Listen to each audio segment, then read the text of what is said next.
वो पेरेंट्स मेरी बात पर ध्यान दें जो अपने बच्चों को इंग्लिश मीडियम में पढ़ा रहे हैं और बहुत ज़्यादा फीस भरते हैं। उन्हें ऐसा लगता है कि इंग्लिश मीडियम में पढ़ाने से उनके बच्चे को इंग्लिश आ जाएगी और वो अंग्रेज बन जाएगा, लेकिन वास्तविकता कुछ और ही है।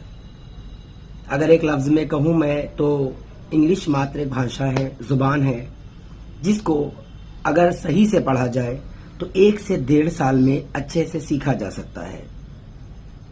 मैं 90 दिन वालों के बारे में कुछ नहीं कहना चाहता, लेकिन 1 से 1.5-2 साल में आप इंग्लिश को अच्छे से सीख सकते हैं।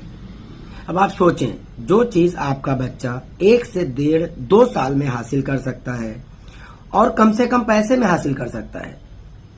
आप इंग्लिश मीडियम की महंगी महंगी बुक्स खरीदते हैं, प्राइस आपको खुद ही पता होंगे उनके। अंजाम आपके बच्चे उसका अनुवाद नहीं कर पाते, केवल रट्टा लगाते हैं,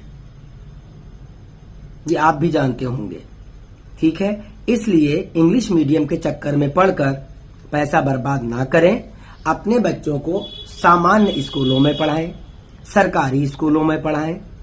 आप भी बच्चों पर ध्यान दें और किसी अच्छे टीचर से उसको टीच कराएं।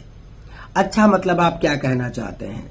अब जाहिर सी बात है, आपके क्षेत्र में, आपके घर पर, आपके मोहल्ले में, आपके आसपास बहुत से लोग पढ़ाते हैं, तो बहुत से बच्चे उनके पास पढ़ने जाते हैं, तो उनसे आपको एक आइडिया मिल जाता है कि क्या रिजल्ट्स हैं, क्या पढ़ा रहा है वो। उसके अलावा अगर आप पढ़े लिखे हैं तो इससे अच्छा क्या हो सकता है? अपने बच्चों को टाइम जरूर दें। तो इंग्लिश मीडियम के चक्कर में पढ़कर अपना पैसा बर्बाद ना करें। आपका बच्चा अच्छी इंग्लिश सीख सकता है 1 से 1.5 साल के अंदर।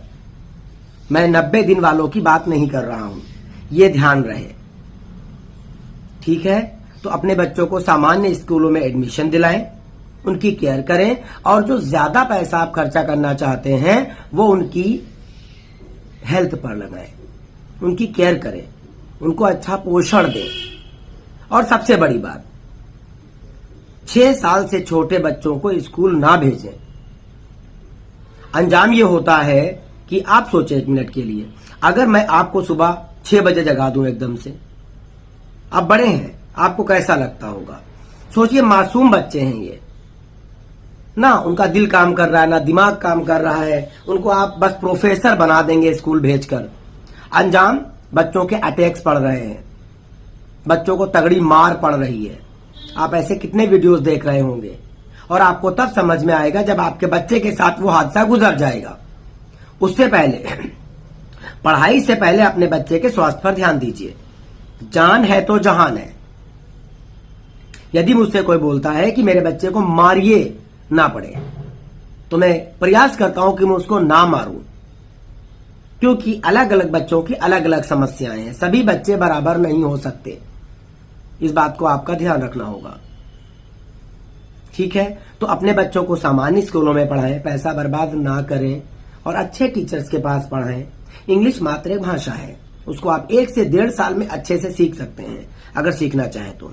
और यह बात बच्चों के लिए नहीं है, कोई भी सीख सकता है, कोई भी, वो 30 साल का हो, 35 साल का हो, 20 साल का हो, 50 साल का हो, यदि वो इच्छुक है तो सीख सकता है। कोशिश करें इस चीज के लिए और बच्चों को प्रताड़ित ना करें, बच्चों की काबिलियत को नंबर से ना आंकें। और रही बात एक और यहाँ के ऊपर, आपको बताता चलूं, स्कूलों में जो पढ़ाई होती है वो किताबी होती है। स्कूलों के अंदर पावर हाउस का बिल देखना नहीं सिखाते, बैंक के फॉर्म भरना नहीं सिखाते, आधार डाउनलोड करना नहीं सिखाते, आधार अप्लाई करना नहीं सिखाते, ठीक है ना, एटीएम कार्ड एक्टिव करना नहीं सिखाते। आप लोग अपने बच्चों से ये सब पूछते हैं जो उन्हें सिखाया ही नहीं गया है। सिखाने के बाद उनसे पूछें तो ठीक है, उन्हें जो सिखाया गया है वो आपके काम का नहीं है, और जो आपके काम का है वो उन्हें सिखाया नहीं गया है। इसलिए बच्चों को सुने और कोशिश करें, अगर आप शिक्षित हैं उनको समझाएं, आप भी उन्हें सिखाएं तो अच्छा होगा। इस बात का खास ध्यान रखें। मिलते हैं आपसे अगले वीडियो में।